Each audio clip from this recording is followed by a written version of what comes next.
Orioles in New York, and then, of course, back at home against the first-place Cleveland Indians this weekend. This is one of my favorite guests to have on. I sort of unwittingly met him 2 summers ago while staking out Peter Angelos, truly, at the Hyatt with my bald wife. And at some point, Rob Manfred walked in and got a coffee, I think, as well, and was pacing the floor. 2 years later, he is the commissioner, and Eric Fisher, Sports Business Journal, is stuck with some sort of weird Baltimore-Washington relationship with me. You can follow his journey out on Twitter at Eric Fisher. That's Eric with a C. Fisher, Fisher,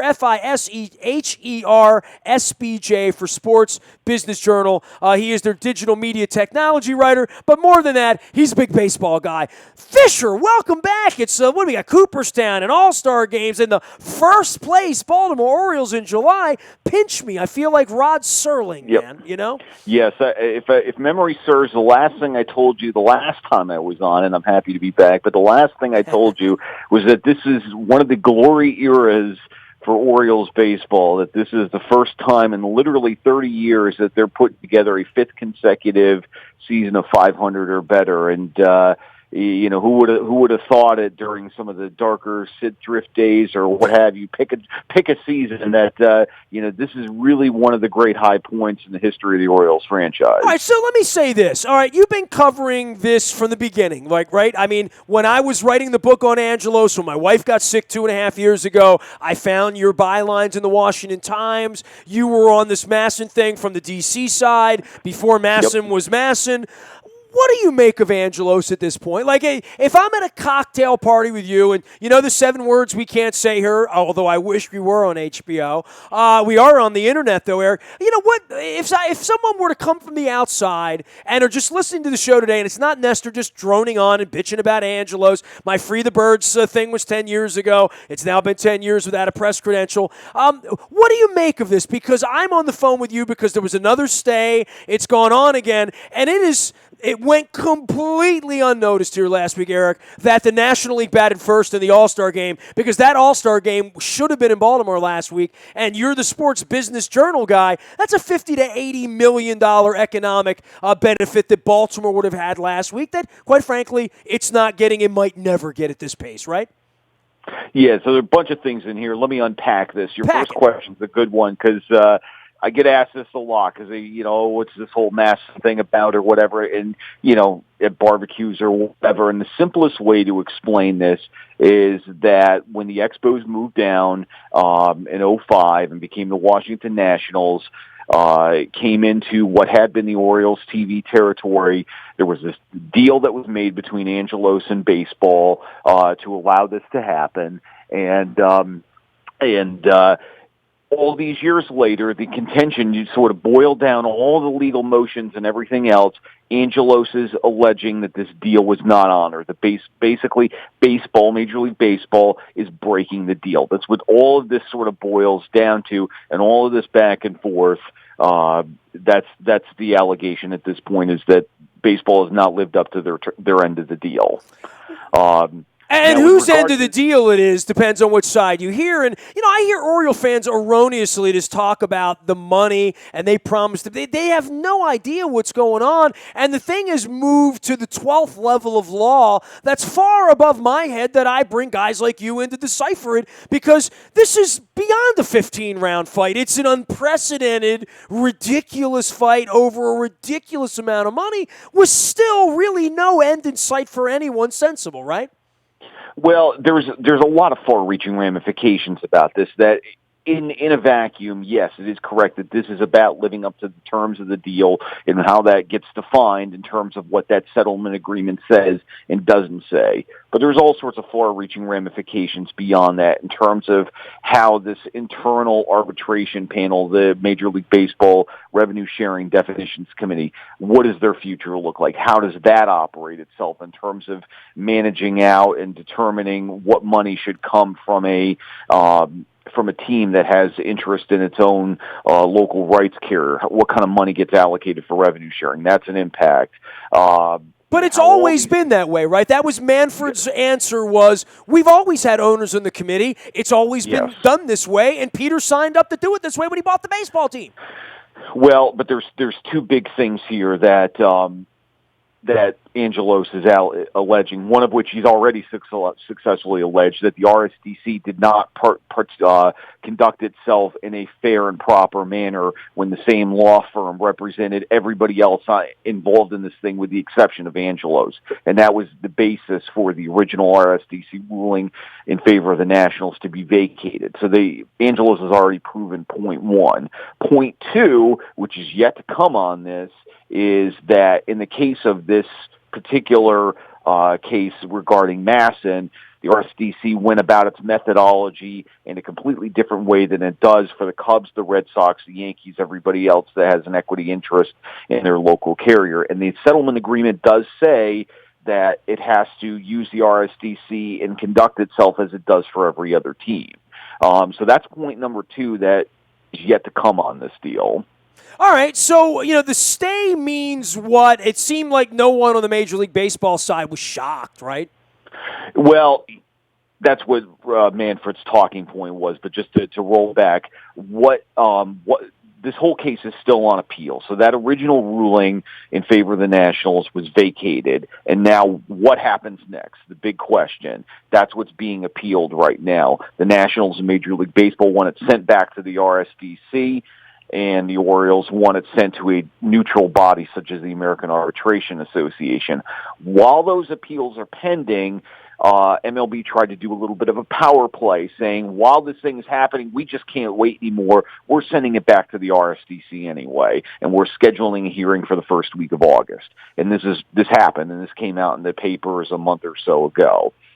So what the Orioles successfully did is go back to court and say, this is outrageous. We have this is the very issue that's on appeal. We can't have a situation where you're sending something back a second time when we haven't even solved out the first time. So they successfully got that power played stayed. So that hearing back before the RSDC is not going to happen next month, and we still have to wait for the appeals to work their way through. Eric Fisher is my guest. He is Eric Fisher, SBJ, for the Sports Business Journal, the Major League Baseball, as well as digital media technology writer for SBJ up in New York and New Jersey and parts north. All right, so, all that aside, what does this practically mean for the Nats? I mean, we're now at the point where everybody's banging the drum here about signing Machado, right? Everybody's banging the drum in D.C. about signing Harper. I've talked to 10 Yankees writers this week. They're all sitting around talking about openly the Yankees signing these guys 2-3 years down the line and waiting for 18 and 19 and waiting for these players to become available. Part of this fight and this much money, it's about $300 million here. We're talking about the difference between money for Bryce Harper and Machado or not. And you could obviously say, well, they can afford to do whatever they want to do. But I would think from the Nats' perspective, after giving Strasburg the money, that this money and the certainty or uncertainty of this really does sort of affect the Nationals. I mean, I don't think it affects the Orioles. I mean, Peter's been stuffing $80 million a year in his pocket for a decade now. He's got plenty of money. Whether he attributes that to the team, none of that money gets anywhere near the team, the Masson money, as I've reported, that people here just don't seem to understand. But the Nats are like the little, baby bird with its mouth open waiting for the TV money to drop that hasn't dropped. I think it would affect their ability to sign Harper, would it not? Potentially, and that's been the allegation in the filings that we've had. Ed Cohen, one of the co-owners and part of the Lerner family, he's put it out there that this has already impacted franchise operations. And, my personal feeling is I don't think it's necessarily coincidental that you see the team out there shopping at stadium naming rights, with that whole process beginning not long after the RSDC ruling was vacated. The team has said that there was no connection between that, but that does strike me as more than a little coincidental that, the team is out there trying to generate revenue. And, to their credit, they've got a good team out on the field now, and they've had a good team on the field, and they likely will for the foreseeable future. But yes, they would very much like to see that money. Now, the argument on the other side of the coin, it's like they've already given a huge amount of money to Scherzer. They gave this money to Strasburg. If you listen to the Masson and the Orioles side of this, it would tell you that the Nationals are already doing just fine, and what needs to happen is continuing on by the terms of the contract. Eric, it was a decade ago that I did the Free the Birds thing, and it was years before that I saw this sort of trails of deceit and lies and, all the typical Angelos traits and negotiation that he's carried with him throughout his law practice. This is a fascinating study because you were on the front end of this. Could you have predicted that it would have been this crazy? I mean, I keep going back to that Boswell piece where the day Angelos took the ad out in all the newspapers in D.C. saying that he is prepared to pay the Nationals many millions of dollars annually. That's the exact quote. And Boswell said, well, who's going to decide who pays for this? Will that be Peter who decides what the Nationals get? And inevitably, that's kind of what Peter wants, 11 years later now. But did you see this coming in any way that 11 years later you'd be writing about this and talking about this, and this would be sort of a still very breathing, organic, growing chasm that doesn't feel like anything short of the Supreme Court's going to figure it out for these people? Well, I'm going to give you sort of, I guess, a weaselly answer. I'm going to say yes and no. That there was no way that we could have predicted when the original Masson deal was signed. There was no way that anybody could have predicted the exponential explosion that we've seen in sports rights fees, particularly at the local level. That informs a lot of this. That's just far. Yeah, even Peter didn't see it. I mean, Peter knew there'd be some money there, but he didn't know it was this much money, right? Right. Yeah. But we all knew they were going up. Nobody knew that they were going to go up by this much, and that the reset period, which we're still fighting over. This is really now well into its fifth year. We're still essentially arguing over what the reset fee is going to be for the 2012 to 2016 period is going to be. That's how long this thing has been going on. So I didn't expect any of that.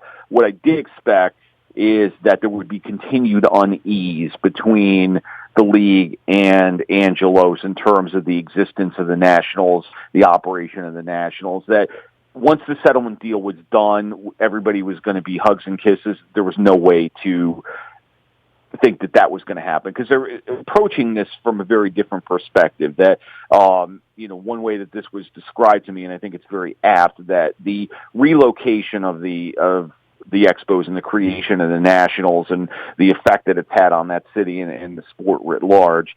From Bud Selig's perspective, this was principle with an AL, and from Peter Angelos' perspective, this is principle with an LE. And so we're talking about two very different things, even though it's the same sounding word. Okay, and let's talk about the All-Star Game because it didn't get talked about here. I want you to talk about it. What happened with the All-Star Game and San Diego? But by every Google search you could do, that game was headed to Baltimore for 2016. It was Baltimore's game last week. It would have been our show, our city, Camden Yards, Cal Ripken, Brooks Robinson. It would have been all of that, right? I mean, it would have been orange warm-up jerseys that looked like Boog Pal serving barbecue. The hotels would have been packed. All the stars would have been here. That's all gone. And I get that Angelos is fighting over $300 million, but shouldn't something be said about that in Baltimore, that he kind of screwed up our chance to have an All-Star game? Not kind of. I mean, that's me just beating around the bush. I want to hear what you have to say about the All-Star game. So, just a little bit of history here, that for basically all of 2013 and 2014, Baltimore was pretty well wired in on this thing, that we knew that there was a backlog of National League markets, and with new stadiums that not yet had an All-Star game. And Selig was trying to solve all of this in the latter days of his tenure and was still trying to do an alternating thing. And in the summer of 14, shortly before the election of Rob Manfred, Selig had told Manfred's been elected, he's setting up his staff, he's getting ready to take over, and what Selig does is instead award the game to San Diego and Petco Park. And so, of course, the obvious question at that point was, well, what about Baltimore? You've been saying. And the line at the time was that the Orioles did not supply the proper paperwork, the required submission materials, which nobody really believed. And everybody sort of connected this to the Masson fight. And then what we've had subsequent to this, and now in the Manfred administration, is he's sort of done away with the American League, National League rotation in terms of host cities, that it's sort of set up almost Super Bowl style where the quote-unquote best candidate in any given year is going to have the game. And so now we've had a situation where we're in the middle of a 4-year run of National League markets, with Cincinnati last year, San Diego this year, Miami next year, and then Washington in 2018. So to account for all of that, what they've done is alternating home field. So we had a situation that even though it was the second consecutive year this year in an NL market, the AL was the home team last week. Well, and it's funny. I mean, not only was the Baltimore one given away to San Diego this year, the 18 one was given away to D.C., right? So, I mean, it's almost exclamation point middle finger, right? Yes, if you were to sort of pull all that together, yes, it was a pretty defiant statement, because then you also got the situation where you can't just – it was a pretty complicated thing that even before the Masson thing really flared up, Baltimore, Washington was always going to be a complicated thing, even aside from that, because they both wanted the game. They both had wanted the game for years. That Baltimore felt its time had come around again. The All-Star Game is much bigger of an event than it was in '93 when Camden Yards had it in its second season there.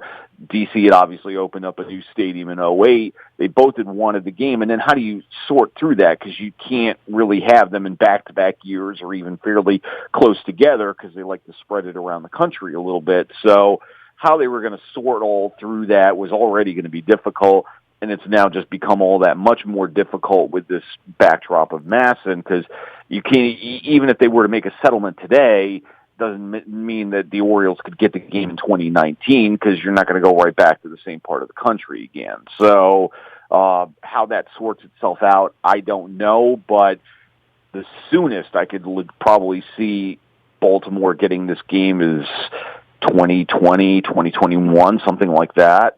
And that would be pending an agreement, which, Lord knows when that's going to happen, right? Yeah.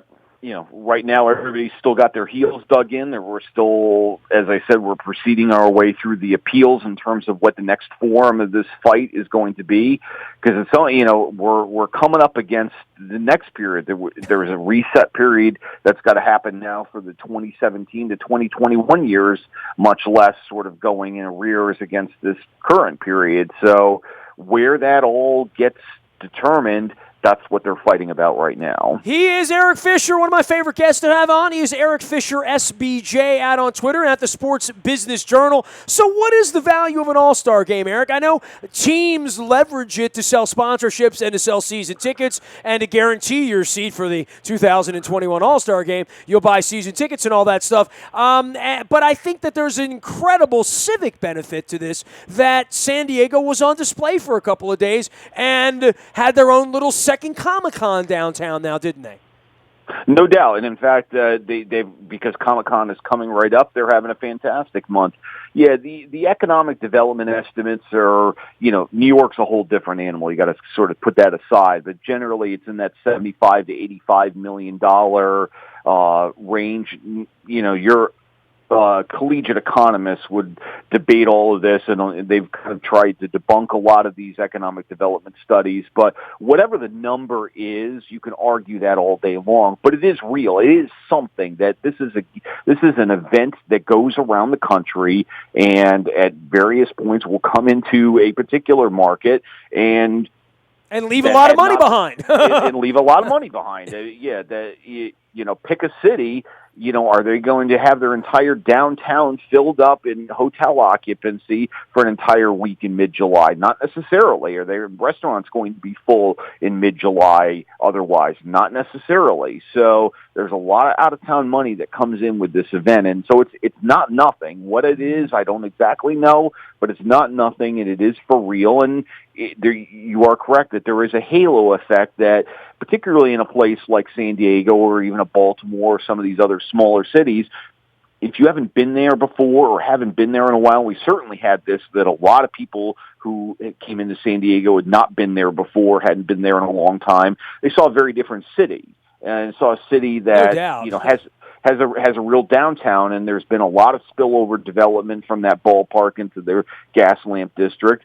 And if this All-Star game were to come to Baltimore, whatever, probably would go a long way towards perhaps challenging some preconceptions. So, and there's value in that too, in terms of whether somebody may choose to come back and visit another time or do business there or whatever. And some of these things you can't even necessarily calculate or have it show up in a calculation, but it's not nothing. Eric, what preconceptions about Baltimore could you possibly have? We all watch The Wire. Hey, I live The Wire. Right? It's right out my window. Come on now. I mean, riots? What riots? It was simply unrest. Eric Fisher here for Sports Business Journal. All right, so you were out in San Diego. Some thoughts about the All-Star game other than those were the greatest warm-ups in the history of warm-ups? It was very interesting, and we wrote about this in the magazine this week, that it really kind of highlighted the regionalization and almost sort of a provincialism that we're seeing coming around baseball, that if you were there in San Diego, it was great, and you're right. Those warm-ups set a merchandise sales record. The stadium looked great, performed great. That whole area in and around the ballpark is great. The weather was fantastic. There was just a lot to like on site. But record low ratings for the All-Star game itself, near record low ratings for the Home Run Derby. And so the rest of the country seemed to kind of tune out a little bit. And you've got a lot of young talent in this game, which is great, but not necessarily with a lot of the household recognition of a Derek Jeter or an Albert Pujols or whoever. And so I think you're seeing some struggles within the game in terms of how to translate on that macro national level like an NBA does with its top front stars. Yeah, and it's just become, like you said, I mean, your team's not in it. You no longer watch baseball. Hockey's kind of like that. Whereas the NFL, nobody stops watching, right? Well, and fantasy has a lot to do with that, and that's the real. I think there was some real genius there on the part of the NFL in the late '90s. Going back almost 20 years now, really getting early on that fantasy train and seeing that was going to be a tool to drive national level interest. And it's so true even to this day that we all watch games that we wouldn't necessarily have any other reason to watch, but we want to see what our guy does in our fantasy league. All right, Eric, I'm giving you a mythical dollar, and I'm having you wager it on one team in the American League East. Who you got?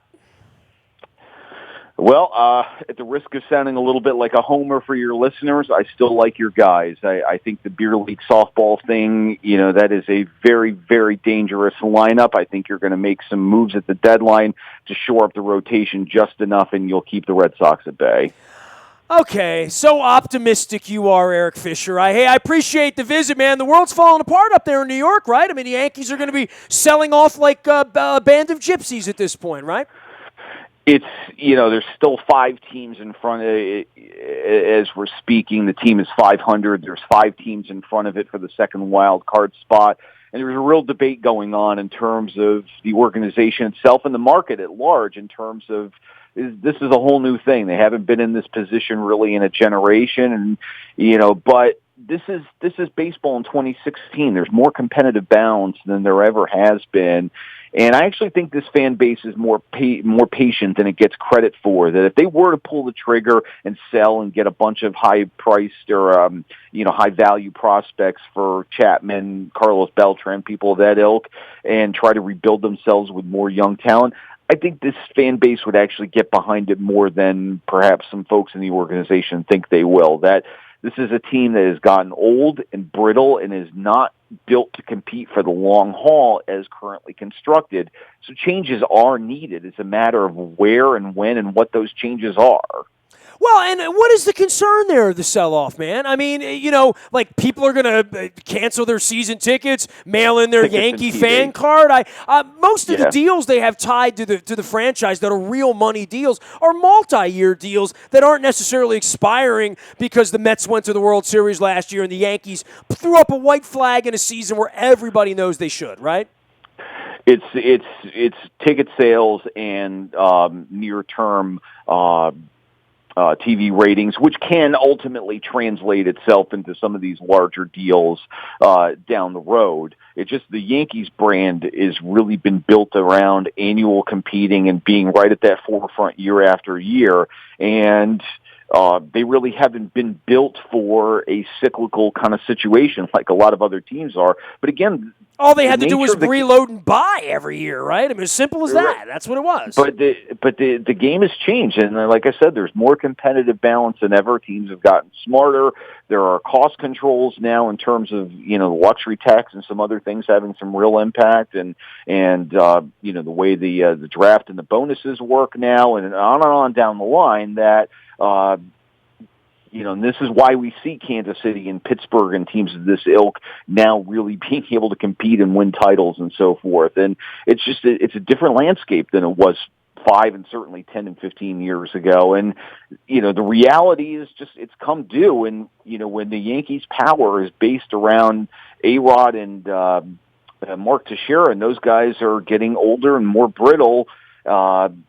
The chickens kind of come home to roost here. Thank God for that. Thank God we could visit and see it. but again, if you talk to folks up here, it doesn't mean, and I would presume that your other New York guests have said the same thing. This doesn't mean the world's come to an end. It just means that you make moves to respond and you go through things that other teams go through. And if they're smart enough and good enough, this doesn't have to be a 10-year wallowing in the basement. It just means a retrenching towards some younger talent. Yeah, and I guess waiting around for Machado and other guys to leave their homes to come and play there, Hosmer, whoever it would be, there won't be as much of that going on, I think, in this era, because Mr. Angelos can afford Manny Machado, where 15 years ago he really couldn't, right? He really couldn't afford Mike Messina.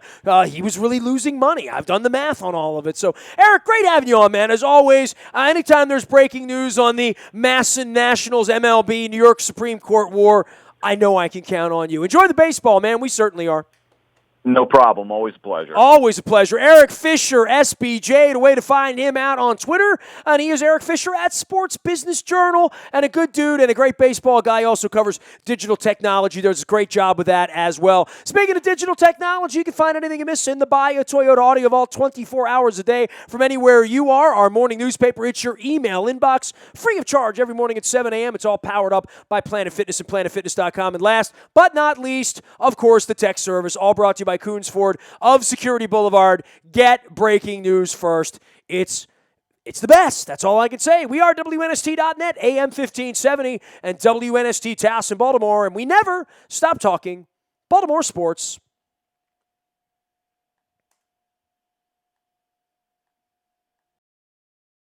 Taos and Baltimore Orioles in New York, and then, of course, coming home for the weekend to take on the Cleveland Indians. And here to talk all things baseball, money, rankings, rock and roll, RSNs, West Coast, East Coast, and all that good stuff. One of my all-time favorite guests to have on, he is Maury Brown. He is Bizball Maury out on Twitter, and, of course, one of Forbes' bests in doing money in baseball and how it kind of all intersects. He is in Portland, Oregon, but he's right here in Baltimore, Maryland right now. I wish I could just serve you a crab cake, Maury, but I can't get those to you over the phone lines. What's going on, man? How's your summer going? It's been great, man. I mean, it's the middle of the baseball season, which always makes me happy, and I'm in the middle of playing a lot of rock. So, yeah, man, it's a great time of year. Little